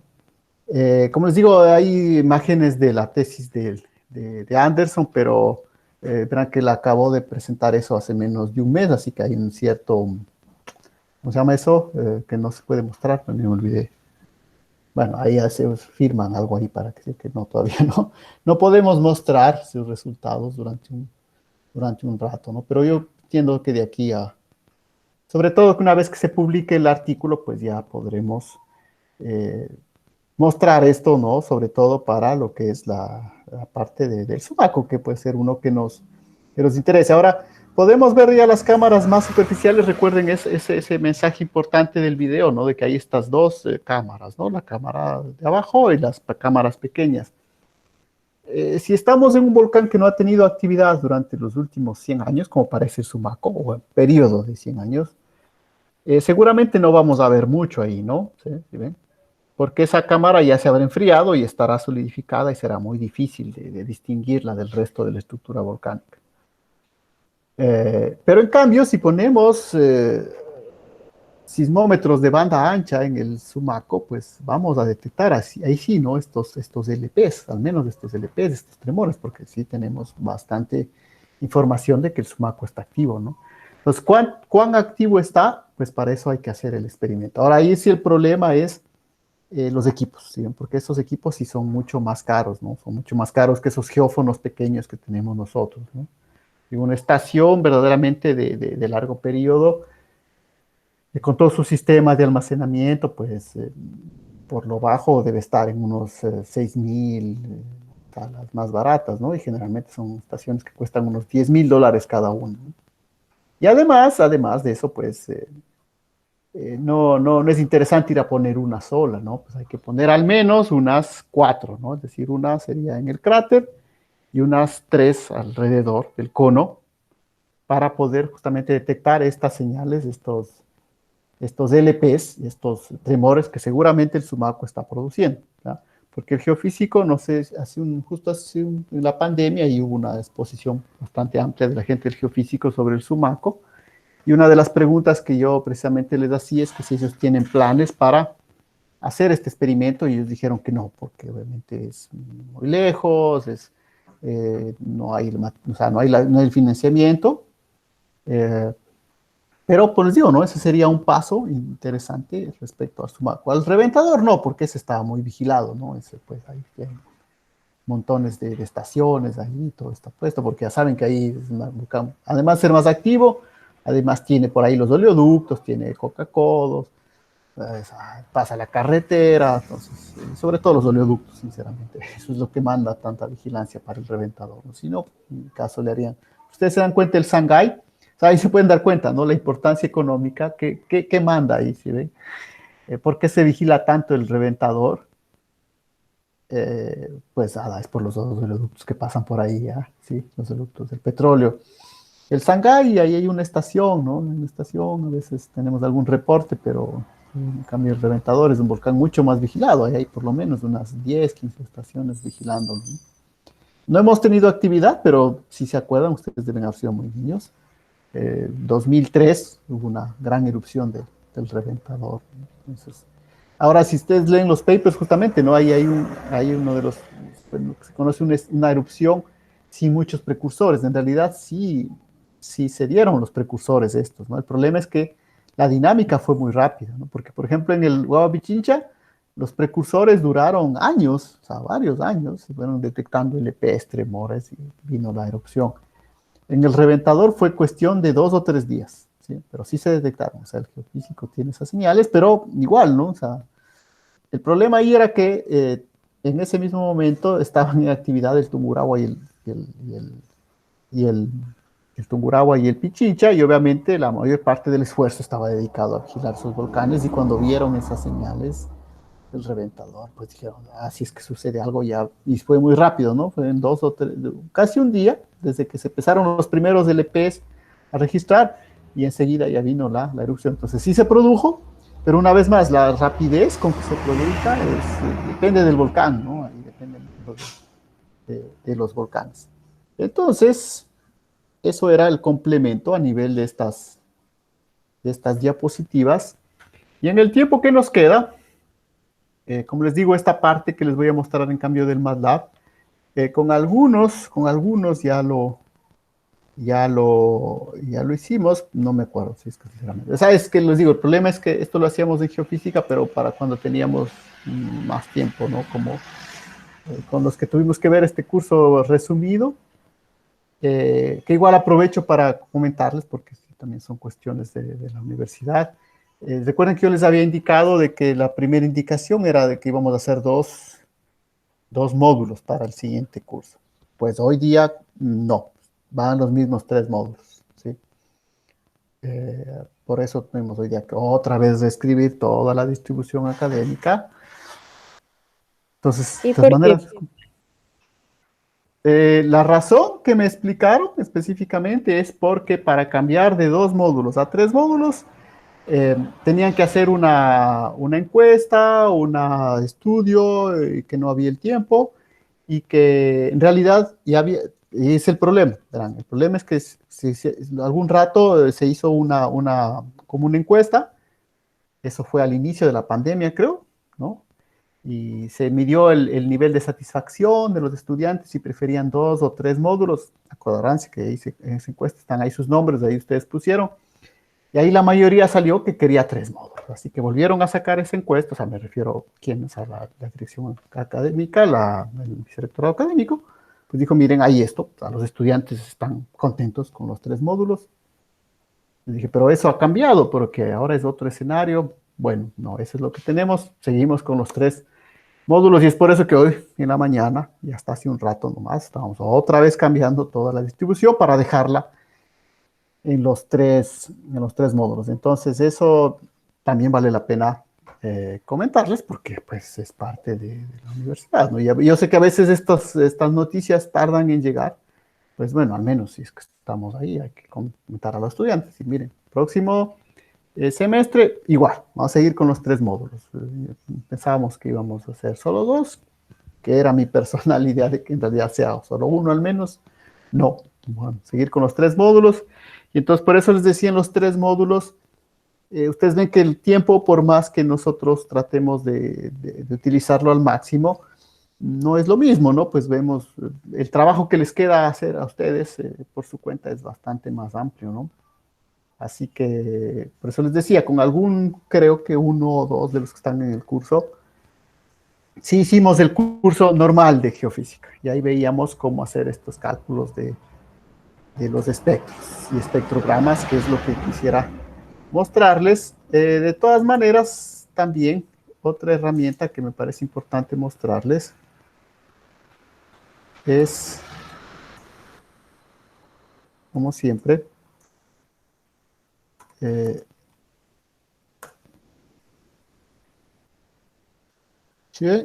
espectrogramas del Instituto Geofísico, ¿no? Antes de pasarles a mostrar, porque la idea sería ponerles esta rutina para que ustedes la prueben los que tengan, obviamente no lo voy a evaluar como un deber, pero si ustedes ven aquí, ¿no? Espectrogramas del Instituto Geofísico. Esto quiero mostrarles.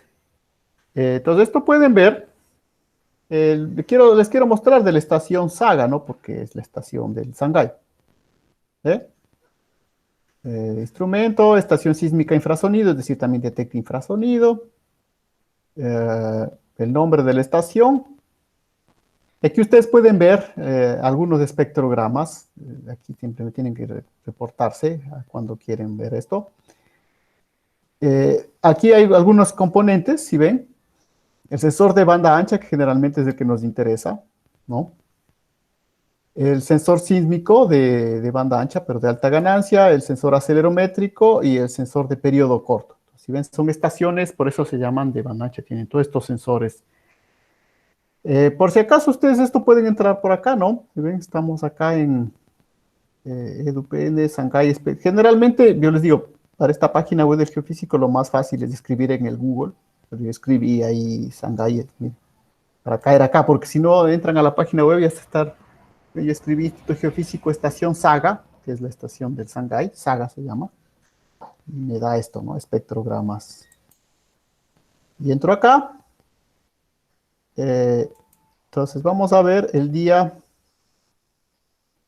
Entonces aquí obviamente no hay todos los días, ¿no? Si ven 2000, no sé qué, ahora ahí sí hay que buscar en qué día hubo un poco de actividad, ¿no? No sé qué día hubo un poco de actividad aquí. Miren, ¿sí ven? Ahí, bueno, ahí se está buscando al azar, ¿no? Entonces, ustedes ven, es el espectrograma de la estación Saga, ¿no? Ahora, este espectrograma se hace a lo largo de, miren, empieza acá, ¿no? 0 horas, 1 hora, 2 horas. Entonces, ustedes van a ver, a veces, en los reportes del geofísico, van a ver, dice, se detectó tremor de bajada de Lajares de la estación Saga, pues bueno, es ¿no? Esta señal de acá, ¿no? Pero que no es un tremor obviamente armónico, como el que les estaba mostrando. Verán que ahora está, la imagen que yo les mostraba era horizontal, el tiempo está horizontal, ahora en esto se muestra simplemente vertical, ¿no? Y por si acaso esta mancha de acá es la señal, ¿no? Sino que está tan junta que se ve como una mancha oscura, ¿no? Por si acaso. Esto por mostrarles la estación Saga del Shanghái, ¿no? Pero por ejemplo pueden, para ver sobre un volcán que también tiene actividad, pueden ver sobre las estaciones del reventador. Ahora obviamente, como les digo, la búsqueda aquí no es tan fácil, ¿no? ¿Sí? Hay que, porque no, como les digo, no hay una forma de navegar más o menos simple acá. Aquí no les va, aquí simplemente les muestra los volcanes y las estaciones, pero lo que nos interesa es esto, ¿no? Ver esto, ¿no? Ver el espectrograma y la señal.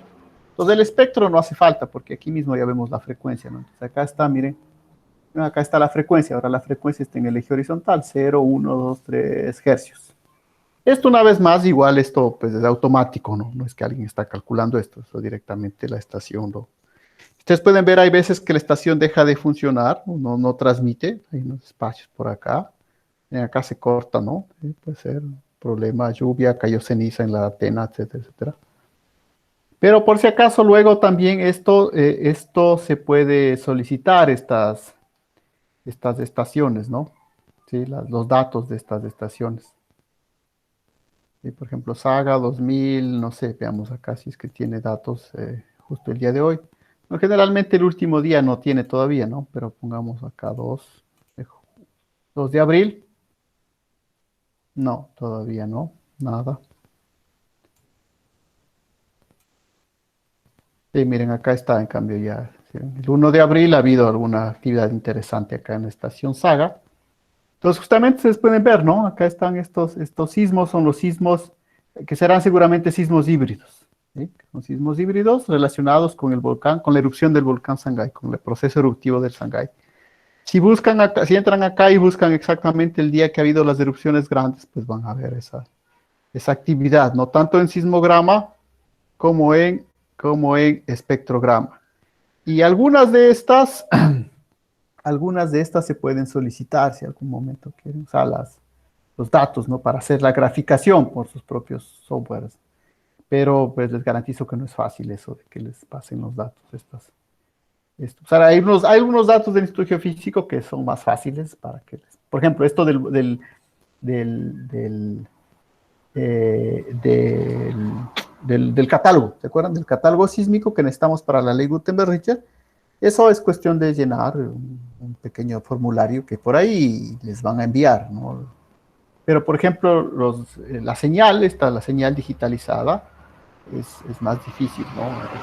Pero bueno, si algún rato, les digo, si algún rato necesitan, porque hay otros que necesitan esto, se puede pedir al Instituto Geofísico, ¿no? Digo, es más difícil que se lo den, pero además no les van a dar de todas las estaciones, pero de algunas estarán a disposición. O sea, esto sobre todo porque, bueno, ahorita está erupción del Sangay y el Reventador, que son volcanes lejos de Quito, ¿no? Pero cuando erupciona el Cotopaxi, ahí todo el mundo se interesa en esto, ¿no?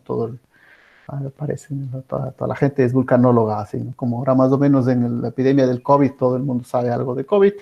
Bueno, cuando hay actividad del Cotopaxi, pues todo el mundo es vulcanólogo, ¿no? Ahí, todo el mundo anda pidiendo que les den los datos, etcétera. Bueno, ahí seguramente se pueden topar con eso, ¿no? Pero es el Sangay y la Amazonía. Bueno, cae, y verán que no es tan así, ¿no? Porque la ceniza del Sangay cae hasta Guayaquil, ¿no? Entonces, no es cuestión de olvidarse los volcanes. Pero sí, es diferente cuando es en el Cotopaxi, ¿no? Ahí al lado de la capital y todo el mundo quiere saber. Bueno, ahí pues, se puede solicitar estas señales del Cotopaxi, ¿no es cierto? Entonces, esto como les decía, quería que vean, digo, no hay una manera así simple de llegar acá, ¿sí? Hay que entrar por volcanes, buscar, sí, no, por eso les digo, si quieren buscar, mejor directamente por el Google, ¿sí?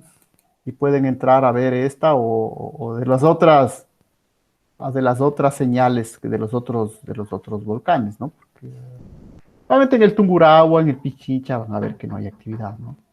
Pero en el Reventador y el Sangay, y la hay. También verán que están los volcanes de Galápagos, ¿no? O sea, no están todos, porque ahí hay un montón, pero algunos sí también están por ahí. Entonces, igual son detalles que ustedes deben conocer sobre los datos y los servicios que al fin y al cabo están a disposición, ¿no? Miren acá, ¿no? Catálogo sísmico, ¿no? Miren, el catálogo sísmico, obviamente no les envía directamente acá, pero por ejemplo pueden poner Instituto Geofísico, solicitar datos. ¿Sí ven? O sea, Ustedes me preguntan por qué, pero es así como yo encuentro en la página del geofísico más fácil las cosas que entrar ahí y tratar de buscar entre tantas cosas. Entonces, por ejemplo, para el catálogo, es por aquí, ¿no? Datos sísmicos, formulario de descarga de datos, van aquí a formulario, ustedes ven acá está, ¿no? El catálogo, para hacer peligro, para hacer amenaza sísmica. ¿Sí? Aquí es donde pueden solicitar. Entonces, estar en Shapefile, ¿no? Y acá en simplemente como texto, ¿no? En CSV, como separated values. Ustedes ven el catálogo actualmente hasta mayo del 2020. ¿Sí ven? Entonces está todo el catálogo homogenizado hasta el 2009. O sea, aquí está el histórico, ¿no? Desde los signos históricos. Ahora, ¿por qué está separado así por si acaso? Bueno, porque aquí, decíamos, en el 2010-2011 hubo todo un cambio del sistema, se mejoró, hubo una inversión ahí millonaria en estaciones y todo, ¿no? O sea, ahí tenían ellos proyectos de la CENACID de millones de dólares, ¿no? O sea, no me acuerdo si eran 2, 3, pero unos millones de dólares, que sirvieron para renovar toda esta red del Instituto Geofísico. Actualmente no se tiene una red muy importante y por eso una de las formas de nuestra de aprovechar esos recursos invertidos, ¿no? Porque al fin son recursos estatales, pues es utilizar estos datos, ¿no? Al menos esto del catálogo. Esto yo sé que tarde o temprano los gente de geociencias termina haciendo algo de peligro sísmico, ¿no? Bueno, aquí ya saben, ¿no? Se puede.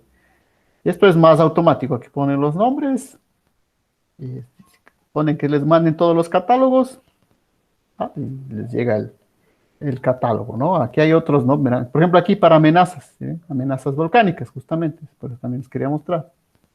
Les pueden directamente solicitar, o sea, ya no solamente el mapa, porque el mapa está por ahí, eso lo pueden descargar, ¿no? Y algo mucho más detallado sobre las amenazas volcánicas del volcán Cotopaxi. Entonces, mira, aquí hay muchos ejercicios, deberes que pudiésemos hacer con esto, ¿no? Interesante sería solicitar, que ustedes entren, soliciten a esta solicitud para que les manden, sé yo, la amenaza volcánica del Cotopaxi o del Cayambe o del Chile Cerro Negro, para que vean el informe, el reporte, comparen con lo que han ido viendo. Entonces, o sea, actividades aquí es lo que más hay, es pues, Ecuador, ¿no? Lo que más hay es sismos y volcanes, así que pues trabajo aquí no falta, ¿no? Entonces verán esto también, por favor. Como les dije, yo llegué a este formulario con el Google. Parece más simple. Bueno, vamos terminando la clase de hoy. Entonces, la clase de hoy, lo que quería mostrarles finalmente, supongo que siguen viendo la pantalla, nada más que yo sé que aquí suele ser. Les quería mostrar esta rutina que también les voy a poner. Como les digo, a veces cuando les pongo mucha información ahí en el Moodle, lo que suele suceder es que pues no, digamos, aquí la moraleja de este tipo de formación virtual es no poner demasiada información, porque a veces siempre hay la idea de decir, miren, hay todas estas cosas, entonces voy a ponerles esto en el Moodle para que prueben.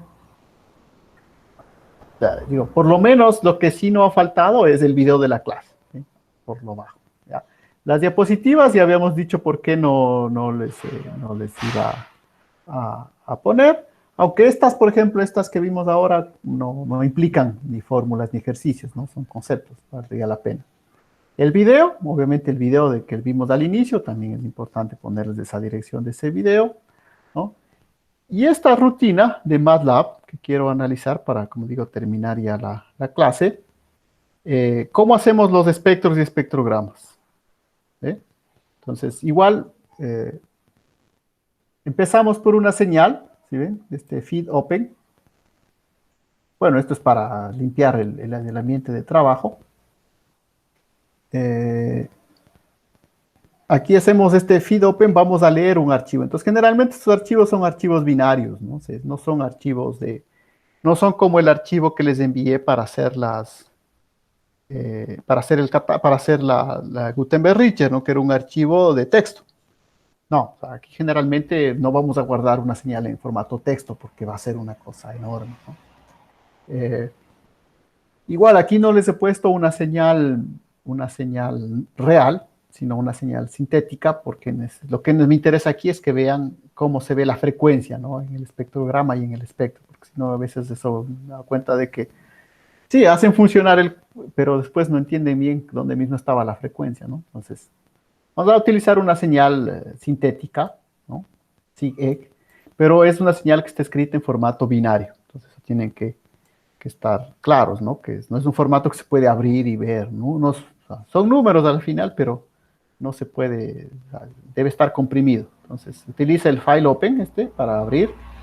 Luego lo leemos, entonces aquí a diferencia del otro que simplemente leemos, aquí primero hay que abrir y luego leer, fread. Y bueno, le ponemos este nombre a la señal, ¿no? Don, le llamé yo. Aquí primero hay que hacer esta operación, que es una operación de ecualización. ¿Sí? Esta operación es fundamental, es decir, generalmente la señal puede tener un salto en su registro, por qué sé yo, un salto de voltaje, cayó un rayo por ahí, entonces hay un salto, eso hay que eliminarlo, porque si no, en el momento de construir los espectros, y esto les digo porque algunos sí vimos esto en el curso general de geofísica, si no eliminamos esto, nos va a quedar la transformada de Fourier de un pico de Dirac. Y eso es un pico infinito, ¿no? Que distorsiona todo el espectro. Siempre hay que hacer esta ecualización, que se llama, antes de pasar al cálculo de los espectros propiamente.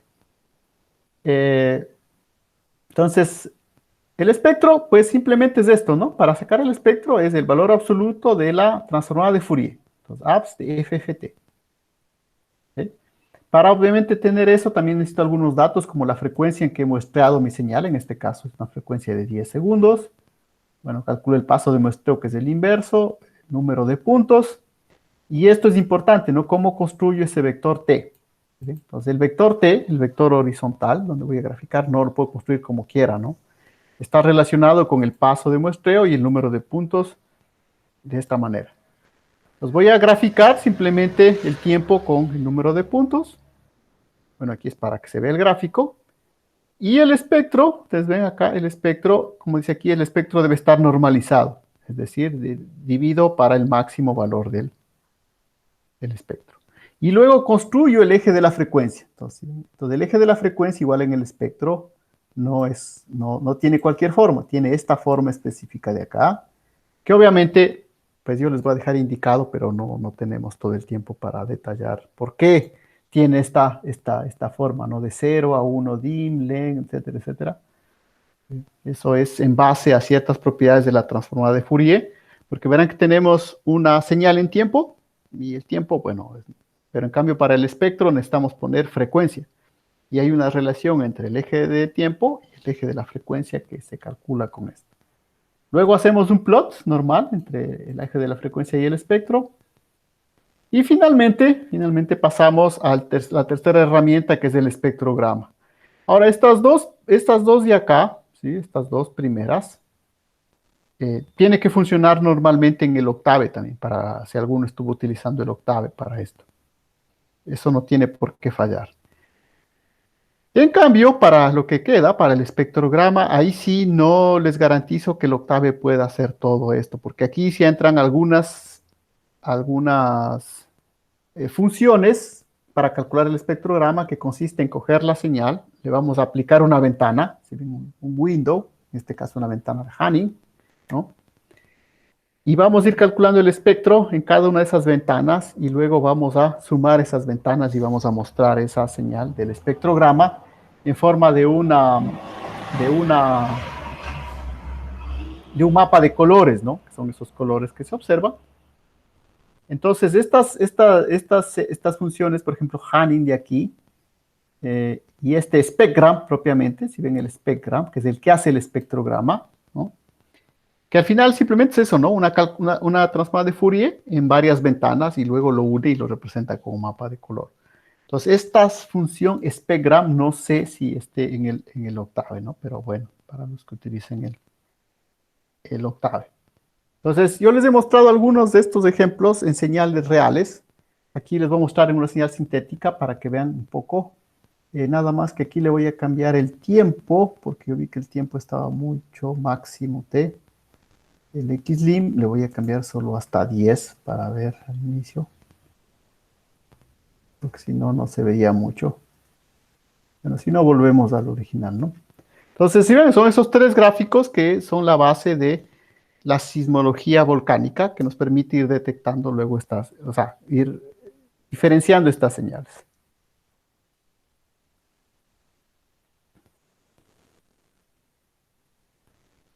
Tengo una advertencia aquí. Ah, bueno, sí, hay una advertencia, pero es solamente... Pues si ven, esta sería la señal en 10 segundos, ¿no?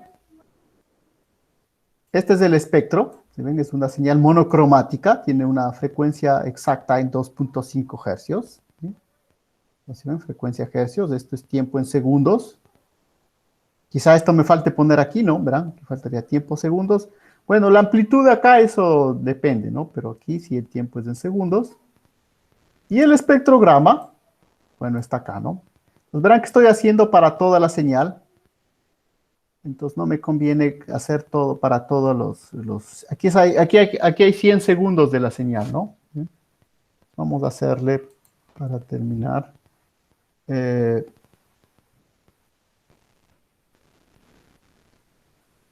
eje de la frecuencia de muestreo sobre 2. Ah, perdón, acá el eje. Voy a hacer hasta 10 nomás, ¿no? Porque si no, se ven los 100 segundos de la...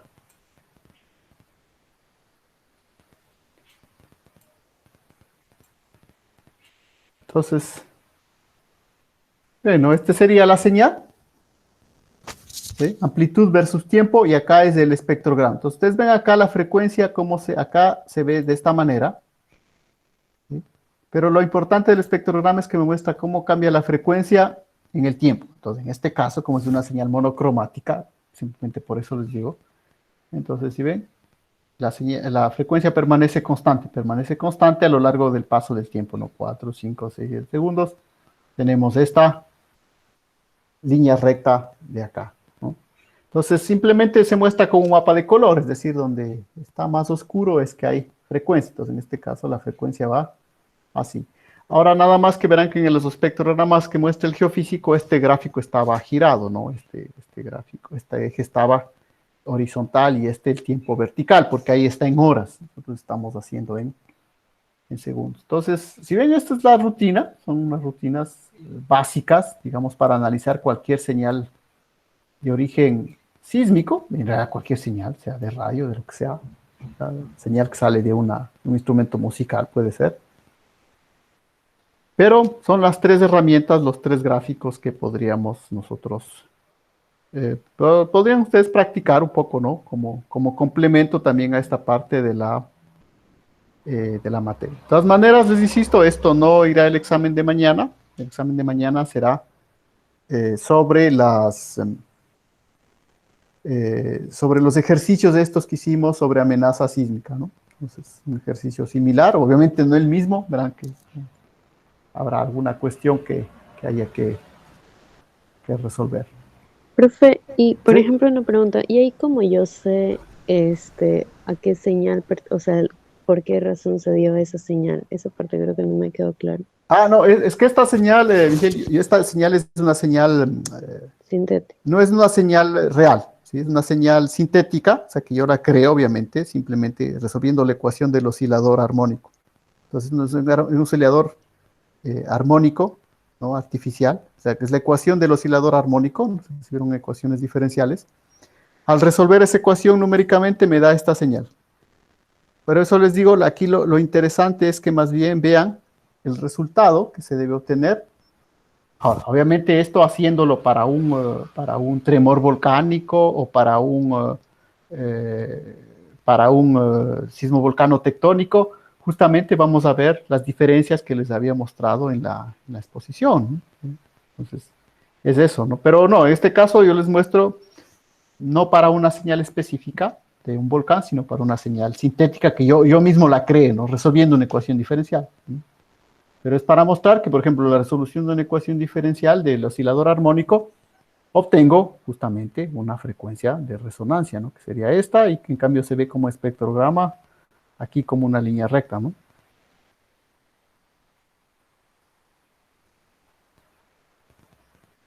Eso, entonces no sé si hay más inquietudes, como digo, verán que siempre la forma en que estamos trabajando, pues, sí, yo quisiera que siempre tengamos más tiempo, ¿no? Pero ya, pues, ni modo, así sí. Y bueno, ya les insisto, así vamos a seguir el siguiente semestre, a menos que haya otra indicación, pero hoy nos dijeron eso, ¿no? Que seguiremos en esta misma rutina de 3 módulos. Bueno, entonces, si bien ha sido una clase un poco diferente, sabe que a veces toca hacer así, ¿no? Más exposición que pizarrón. Listo, ¿no hay ninguna duda adicional? No, profe. Si no, entonces, por favor, estarán atentos para el examen, ¿no? Mañana, ¿no? Verán que, como siempre, si es que hay retrasos y eso, ¿no? Siempre es posible justificar, pero verán que el proceso, ahora es un examen, entonces más difícil, ¿no? Tendrán que ser alguna cuestión un poco más engorrosa. Eso, entonces quedamos hasta ahí, ¿no? Hasta luego. Ya, chau, chau. Hasta luego. Hasta luego.